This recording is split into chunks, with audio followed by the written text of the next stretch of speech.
All right, good morning. I was just looking at our forecast. Have you seen our weather for the next like 8 days? I kind of just wish I could skip it. I know that I'm not expecting like cold weather. I know where we live, but 105, I'm not built for 105, you all. Like, not my kind of weather. And we start soccer today. And I was like, oh, we're gonna practice in like 102-degree weather this afternoon. I'm not looking forward to it. I think in the interest of the kids' health, I should cancel. I mean, I'm just thinking of the children here. I would hate for them to get heat exhaustion or something, but I'm just dreading the heat. I'm not a big fan. I wish it would be like cold fall weather. I'm decorated for Halloween. I'm ready for fall. And it's not coming. So anyway, but our weekend is coming. That's nice. We get a long weekend. It doesn't affect us in here, but we get Monday off, which is nice too. So if you're feeling tired, there's a nice long weekend on the horizon, which is great. And football starts in like a week, in 2 days. I'm so excited. I've done 3 fantasy drafts in the last like 4 days. I have 1 more to go. It's a great week. I love this week. It's like fantasy draft week. It's the best week of the year. It's like my birthday week or something. I got a cake for our draft party. Fantasy football cakes. Like, why not, right? Like it had a football on it. All right, I'll stop talking about cake and football eventually, right? Get back to this. We'll keep going where we left off. So we have the other half of chapter 2. It's a little less than half, but I do have a couple of videos I want to show you today, which I think are really interesting. And you get a chance to see how some of these people we're talking about actually conduct therapy, which I think is really fun to see, and we'll talk about it. See if I can make it a little darker here. A little better. So last time, right, we talked a little bit about all these different models, right? These assumptions or lenses or paradigms, ways that we can view a phenomenon. So we went through the biological model, physical causes for mental illness, right? Anatomy, neurotransmitters, and so on. And then medications and brain stimulation method being the treatments. The psychoanalytic model, Freud's model, unconscious mind, early childhood, sexual and aggressive urges. We have a kind of long process of talking and free associating and working through things. We talked about the behavioral model, everything having to do with conditioning and learning. And then the goal there would then be to change that behavior through reconditioning it in some other way, like a token economy or flooding or systematic desensitization. We talked about the cognitive model, that the way that we think and those like illogical thinking assumptions play a role. And then how we could combine the cognitive and behavioral to get CBT, which is a very common perspective. And then we left off here, if I remember correctly. And so I know that I put up on the board, what the humanistic existentialist model is. I started it. But what I want to do is spend a little bit of time talking about these 3 different types of therapy that are under it. And these are very commonly practiced types of therapy. Client-centered therapy was developed by a clinician named Carl Rogers. And I'm sure many of you have heard of Rogers. He's a very famous therapist, very famous psychologist. Rogers developed client-centered therapy. He put the client at the center, felt that the client was in charge of everything, their own progress, they had responsibility for their growth, realizing their potential. Really interesting guy. Rogers was very, very non-directional. And what that means is he didn't believe in giving advice. He didn't believe in directing his clients in any way. He would do a lot of what's called mirroring. Like they would do something and he would kind of repeat it back to them, or echoing, like, this is what you said. Did I hear you right? Like kind of clarifying at the end of it. And this type of therapy is definitely not for everyone. And I'm going to show you a clip of this, and I want you just to be thinking as you watch it in a few minutes, would you like this or not? And it's usually a lot of people are on the like not side, because he is so non-directional that I think a lot of people go to therapy hoping to get advice and direction, and he didn't believe in doing that. So what I want to show you is I have a little video of Rogers himself talking about how he approaches therapy. And it's fun that we actually have a video of him. We don't have, I think there's only like 1 clip of Freud. It's very hard to find clips of these people because it was so long ago. But you'll see a short video. It's about 4 minutes of him introducing his type of therapy. And I'll write a few words that go with it on the board. And then you're going to see him working with a woman named Gloria. So Gloria volunteered to work with 3 different therapists. We're going to watch 2 of them. And she was told to come in with an issue in mind, something she wanted to talk about, and then just to see where it goes. So you'll get a chance to see her working with Rogers, and then you'll see her working with Pearls. Very, very different perspectives. So we'll start with Rogers. Let me turn this off. And again, first, what I have is a short clip of him describing how he plans to approach the session. And this really kind of sums up his theory and the way that he does therapy in general. He's not going to tell her what to do, right? Like she wants an answer. She said, I want an answer. I'll turn this on for a minute so we can talk about it. But he's definitely not going to give that. I mean, what do you think of, how many of you would like that type of therapy? By like show of hands, anyone like that looks like something I might be okay with? Everybody? So I said a couple so-sos. How about like, no, that would drive me absolutely nuts. More of you, and that tends to be common. Why? Like, why would it annoy you? Why would you not want to go? Yeah. Therapy is kind of like something you go to search for, like meaning, purpose. It's like is what I got from the video, and him is kind of showing off his methodology here. It's just kind of like some people might feel like they're just talking to a brick wall. Sure. Like you could honestly go to like 5 sessions of what he's doing and get nothing out of it. Mhm. Like I genuinely think there might not be the change you can drive in your life. Okay. Sessions for a little while. Some people just might honestly just looking for a good push forward. Yeah. His kind of therapy isn't really bad. Yeah, he's not gonna Some push you. people just genuinely dead stop. Sure. And that's not something we're looking for. So Yeah. I guess it depends on the person. It's more nuanced, but Okay. but to me, we don't think you're talking to a brick wall. Sure. Yeah, and not the first one to say that, right? Yeah. Well, I think pretty much anyone can agree that kind of stuff, I mean, when you're talking to someone, and you're just repeating your words back, it feels kind of pacifying. Okay. Like you're just, giving you what you want and not really getting it, Mhm. except, acceptance. and Sure. reassurance and some beneficial. Okay. Yeah, and that's totally fine, right? Everybody's different in what they like. Some people really like to be pushed and like much more direct, and he definitely isn't that way, right? He's just repeating coming back. Did you have a thought to They kind of said all the exact same thing on the family, not even what's being. Okay. Anybody else? Yeah, sure. This form of therapy, what is it usually like used for? Anyone? Yeah, so it's often he typically did more like individual therapy with one-on-ones, kind of like you're seeing here. It doesn't tend to be used as much in like groups and things like that, but one-on-one like this would be the norm. Did you have a thought too? I was just gonna say also therapy is like really expensive. Right, yeah, So, like, it can be. if you're like paying like $100 an hour to Mhm. like basically talk to a brick wall, like I can talk to my yeah, like I've seen Sure. Okay. for a lot cheaper. Yeah, and I mean, and a lot of people do feel that way. I will tell you, in his defense, on the other side of this, it looks easy what he was doing. It's not. Okay, it's what he's doing is something, as I said, it's called echoing. So somebody goes and they talk for like 2 minutes, and then you have to summarize what they've said in like a sentence or two and kind of clarify. Like it takes a lot of energy to do. It's actually quite difficult to do for long periods of time. But he's not really giving a lot back. And I've heard that so many times, like talking to a brick wall, I might as well talk to my dog or my pillow. But like my cat would give as good of advice, right? Like I've heard, all those kind of variations. But what I do like is that he is like making sure he's heard her. And sometimes people really want to be heard and understood. If you're that kind of person, you might like this type of therapy, but it doesn't tend to be very popular. And again, the idea is that she's in charge. So if you're somebody who likes to control your own process, you might like it. If you want somebody to help you a little bit more, you probably would not like it. Yeah. Like, just as you said, like people need someone to listen to. Yeah. Right? Like times are tough, right? You need someone to hear you. Sure. Your issues. That's why a good friend would probably be a perfect replacement. For Yeah. what he's doing. Sure. Could be, right? Free, right? Might be free too.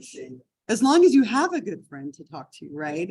But yes, right, like, I mean, a lot of people would have that thought, right, that, you know, I could do that with a friend if I'm not getting a lot of advice, I'm not getting a lot back, like, I could do that with somebody else, but it does assume that you have somebody else, right? But yeah, I mean, very common as well, a lot of people have said that. Is that a?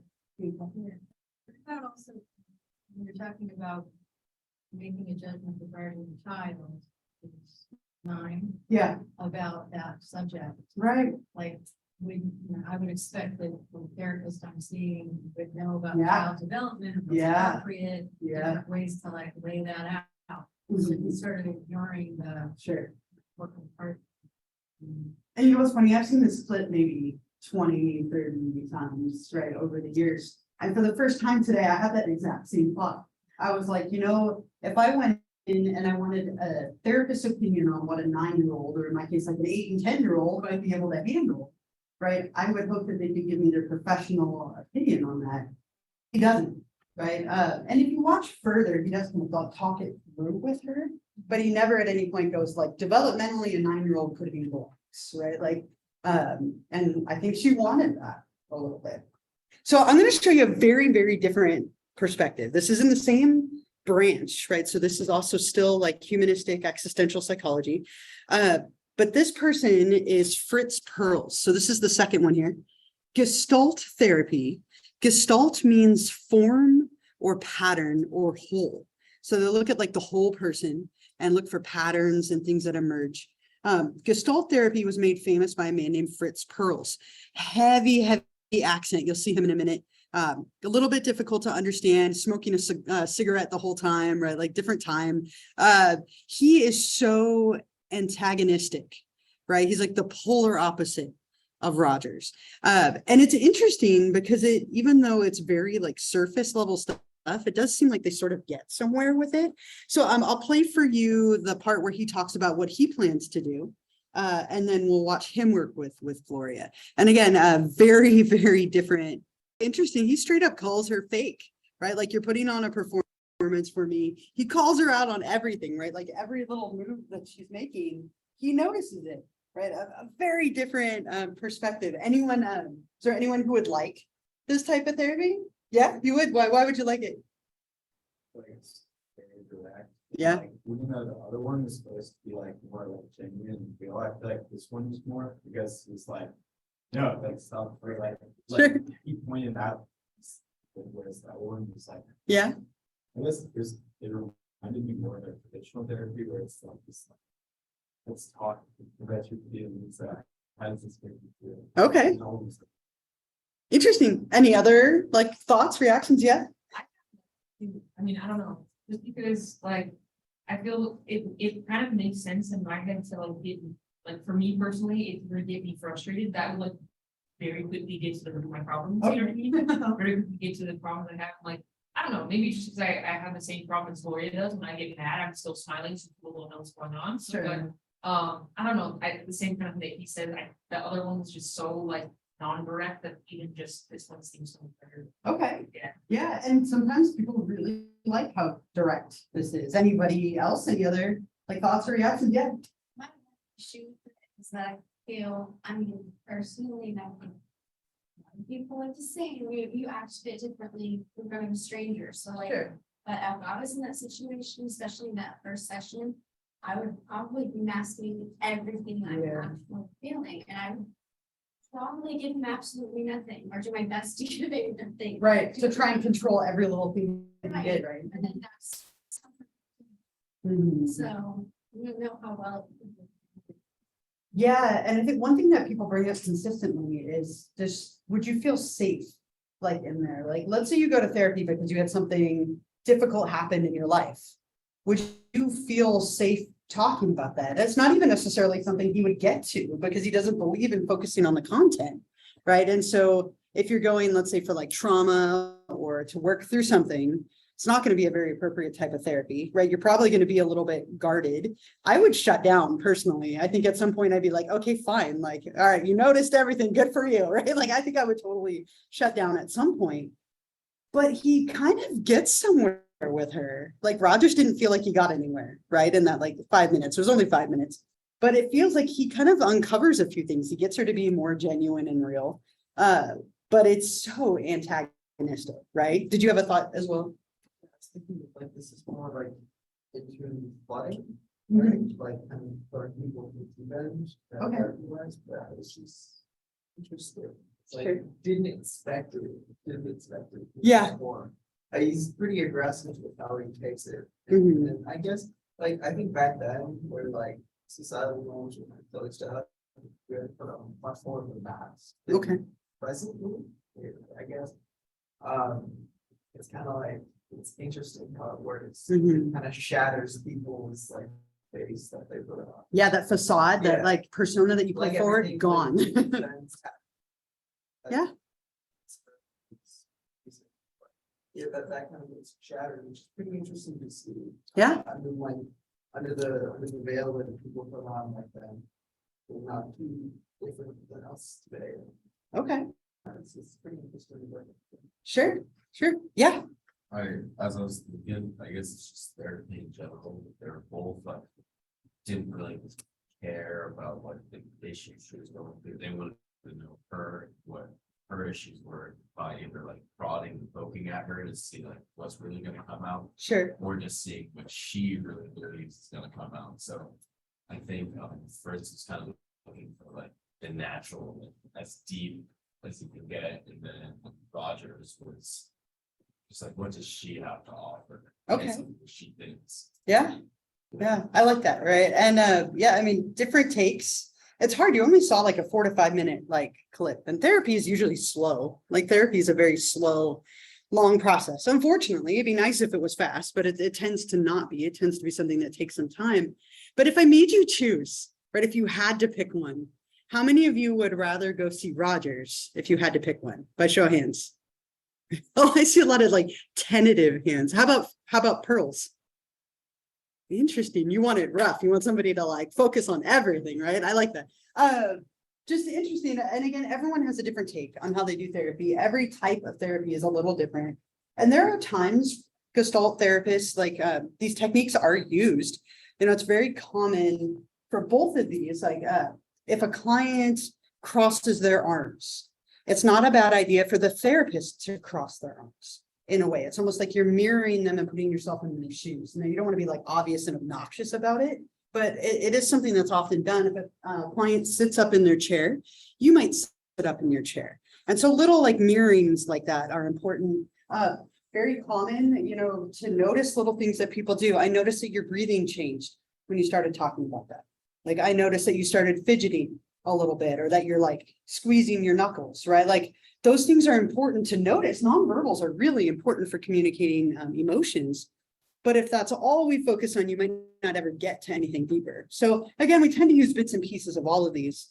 This one's one other kind of approach within this realm. Existential therapy focuses more on meaning and what drives your meaning in your life. A very common exercise from this perspective, and I've done this twice. It's a really interesting but sometimes difficult thing to do, is to do a write your own obituary exercise. Now, as if you were to die tomorrow. If you died tomorrow, what would your obituary say? And what's missing? And how might that change the way that you approach your life moving forward? It's intimidating to do. And I've done it twice, like I said, and it's always a little hard to think about. Like, what have you not done yet? What is it that you got meaning from in your life? And looking at that and then kind of reevaluating it. Very common exercise from existential perspective, which is all about meaning of existence. But all of these are kind of more positive branches, very common types of therapy, especially the first two, and lots of techniques and things within them as well. One more model, that's the sociocultural model, right?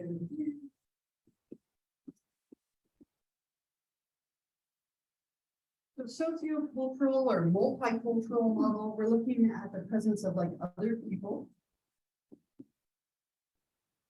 You can look at culture and norms, right? How does the presence of other people influence our behavior? How do the norms and expectations for the cultures that you belong to maybe shape your behavior as well, right? Maybe the culture is your age or maybe it's your religion or your race or ethnicity or your family culture, right? How do relationships affect your well-being?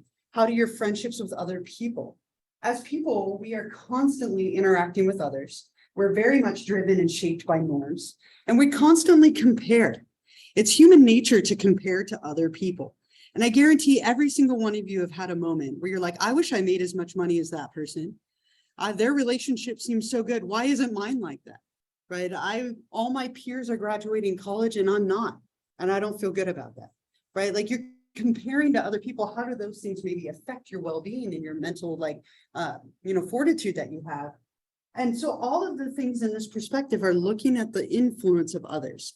How does your romantic relationship influence your life? How does your family, right? How do friends, how do culture, norms, and so on? So all of the treatments from this perspective focus on more than one person, right? Every single one of them involves more than one person because it's from this perspective. That's what we view as important. So a very common approach in this area is something called group therapy. A group therapy is where a bunch of people are working together in a group, typically sharing one therapist, maybe two, depending on the size of the group. And the wonderful thing about this is it tends to be a very a very normalizing experience for people. So let's say that you are dealing with an eating disorder and you go to a group therapy session and everyone there is struggling with eating disorders. There's going to be a normalizing that takes place. When you tell a story about your experience and other people are nodding and they've had the same experience, you don't feel like you're alone. You're not the only one struggling with this issue. There's also a lot of social support that can come out of groups. People form relationships and friendships with the people in their group. It's also a little bit cheaper. You're sharing a therapist or multiple therapists. So sometimes it's a little bit cheaper than traditional one-on-one therapy. Kind of similar to that is a self-help group. The difference here is this isn't led by a therapist. It's led traditionally by someone who just has more knowledge or experience in that area. So self-help groups are often things like NA or AA, groups where somebody who just has been going through an issue longer is leading it rather than someone who's like a therapist or a clinician. Now, there are a lot of advantages to groups, like the ones I just mentioned, but sometimes groups can be problematic, right? Like you might have somebody who monopolizes the conversation, or you might have things get out of control. If you have everybody there for one issue, sometimes things can kind of spiral very quickly. So group therapists have to really have good boundaries and rules. I always think of, it's an older movie, but it's such a funny movie. If you've ever seen the movie Blades of Glory, I don't know if you've seen it, it's so old, right? But I love this movie. And all of the people are going to a group therapy session for sex addiction. And so all of them are there and they're hooking up in the parking lot before because it's all these sex addicts together. So they're all in the mood, right? And they're flirting with each other during group therapy. Everything everyone says gets everyone all turned on. And the therapists are constantly trying to rein them in. It's such a great example of trying to set boundaries in a group. Things can get kind of volatile. If everyone's dealing with the same issue, you have to have great boundaries and rules set forth. Yeah. Uh-huh.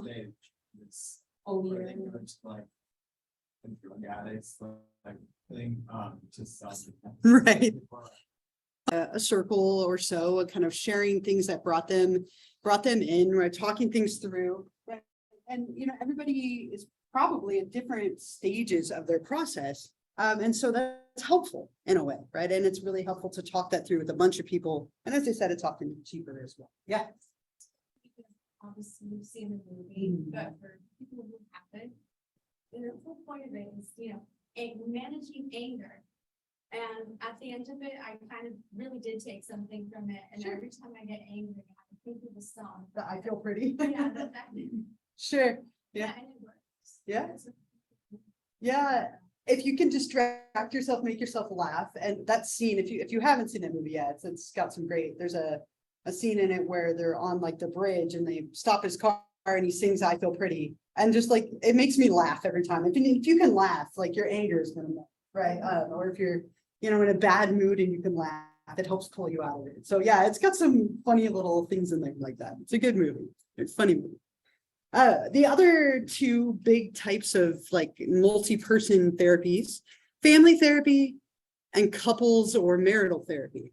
Now, I shared with you previously that my family was like ridiculously proponents of therapy. Like we went from like a very, very young age, and we went to therapy as a family all the time. And family therapy, in my opinion, was always the worst, right? It was like, how can all the adults gang up on the children? That's how it always felt, right? Like the therapist and our parents against us, except for once, right? Like I remember one session specifically, I don't know, I have all of them. This one reminds or stands out in my mind.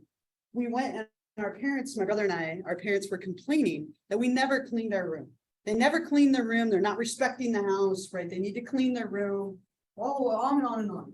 And the therapist, we're like, all right, here we go. Therapist is going to be like, you know, you need to clean your room, respect your parents and whatnot. But he didn't. And it was like the best day ever as a kid.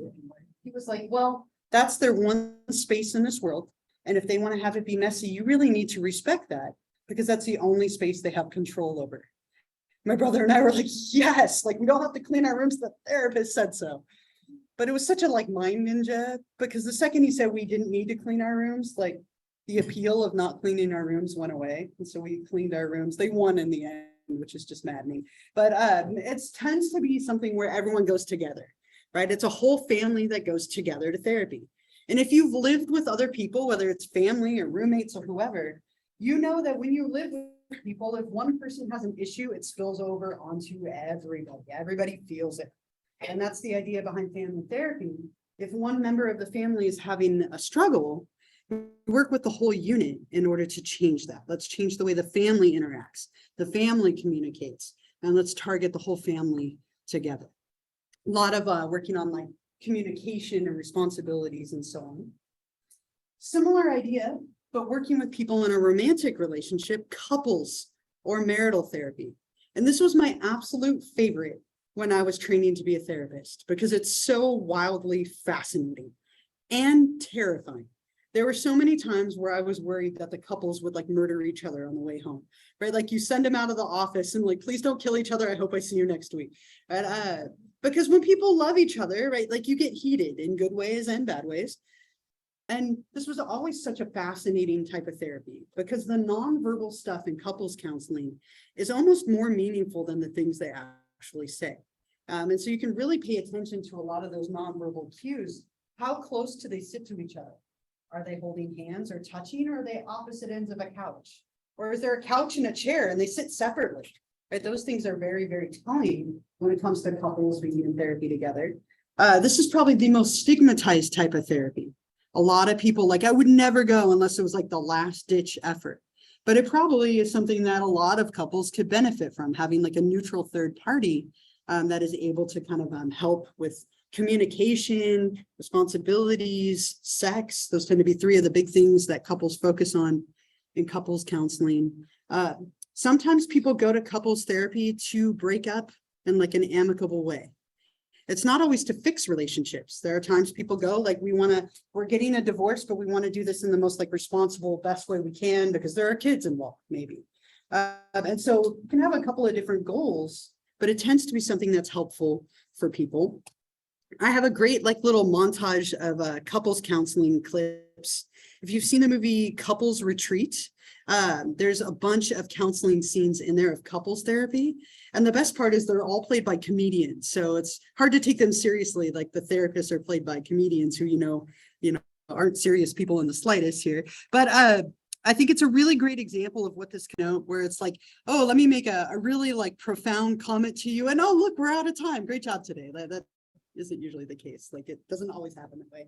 But what I love about that is it shows you a couple of different relationships and then a couple of different therapists, right? And how they approach that. You can see, again, the different dynamics between people. How close do they sit? What are they talking about? Like, what's your favorite thing about your partner? They're a good mom. Yeah, they're a good dad. Nothing really to do with like their connection to each other. Just interesting. It's a very interesting and volatile type of therapy, right? And again, it depends a lot on the reasons people are coming in, their motivation and goal out of being there. But it was one of my favorite things to do. I once, total side note, but I once worked with, it was a trio of gay men in a relationship together. And it was the most interesting therapy I've like ever done on the therapist side. It was these three men who were in a relationship and they had a really like productive amazing relationship. They always talked about, we could do so many more things. There's 3 of us, we divide and conquer, like life is so much easier. But they were there for jealousy issues. Like 2 of them were having sex together, more than one of them, and he felt left out, and there were struggles. So every time they'd be like, we have extra hands to do everything. And it was like, well, that's kind of the problem, right? A little bit, right? They had extra hands that weren't being divided evenly. But it's so fascinating. Again, this can be 2 people, it can be 3 people, just people who are in a romantic relationship. And it can be a variety of issues that they're working on.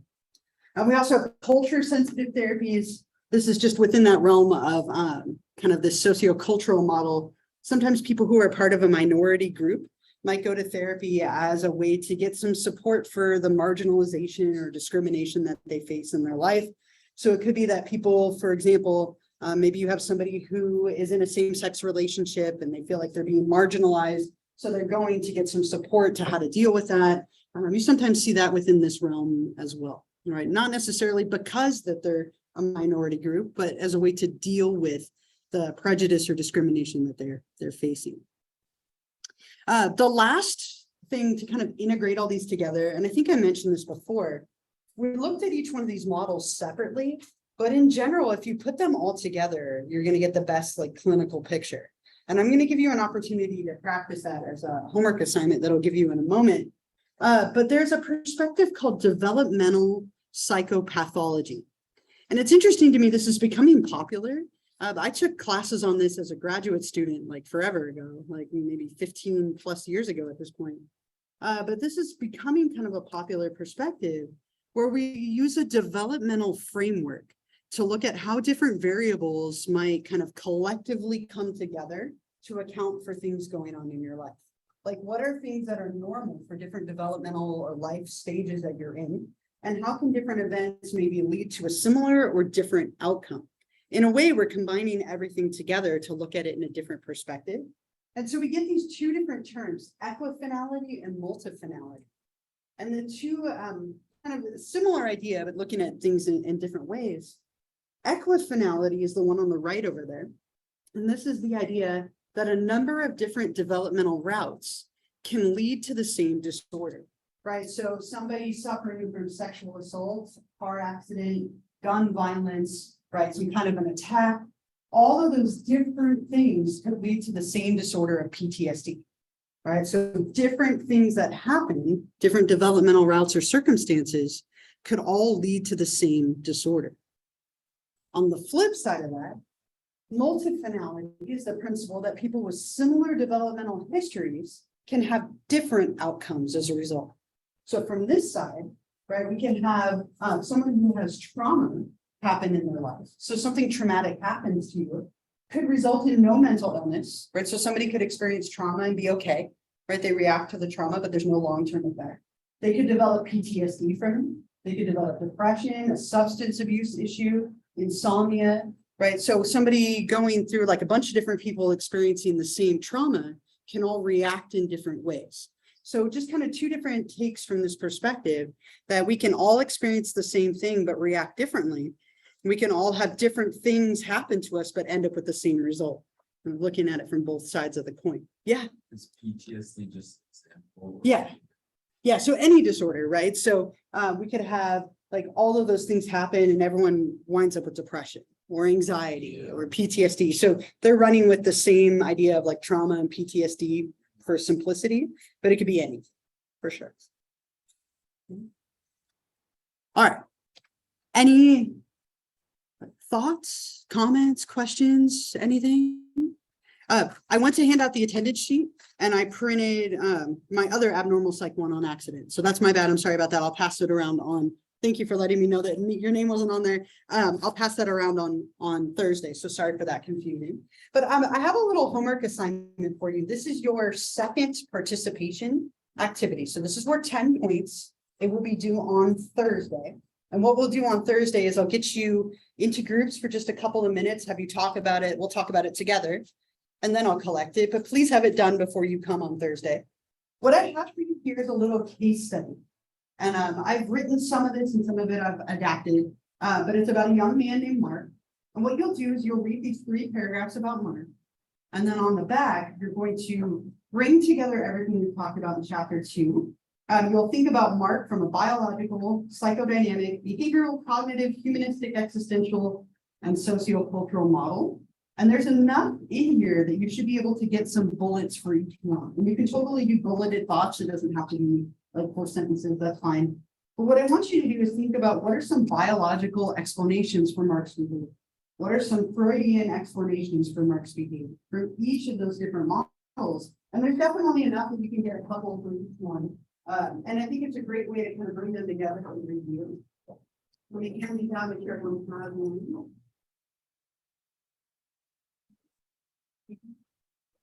And if you have somebody else in here that you know, you're welcome to work on it with another person. You can turn one in together, or you can work on it on your own. This will be due on Thursday.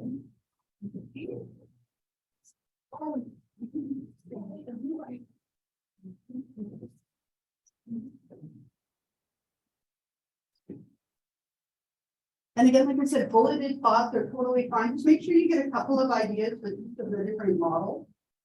You get a good practice of bringing them together. So on Thursday, what we'll do is we'll start with this. We'll take a few minutes, we'll talk about it, and then I'll collect it. And then we'll move on to chapter 3. We have one more chapter of setting the stage. I feel like this semester is going so quickly. I don't know if anyone else feels that way, but it's like, well, I'm like, we're already at chapter 3. Wow, feels fast. I don't know why. But chapter 3 is all about how do we assess people so that we can diagnose them. And then after that, we get into the disorders. So the slides for chapter 3 are already up on Canvas. That's what we'll start on Thursday after we finish this. Any questions about this at all? Everyone feeling fine about it? Okay, we're done just a couple of minutes early. Sorry about the attendance sheet, but I'll make sure I get that out on Thursday. Have a wonderful rest of your day. I'll see you all on Thursday. Let's close this.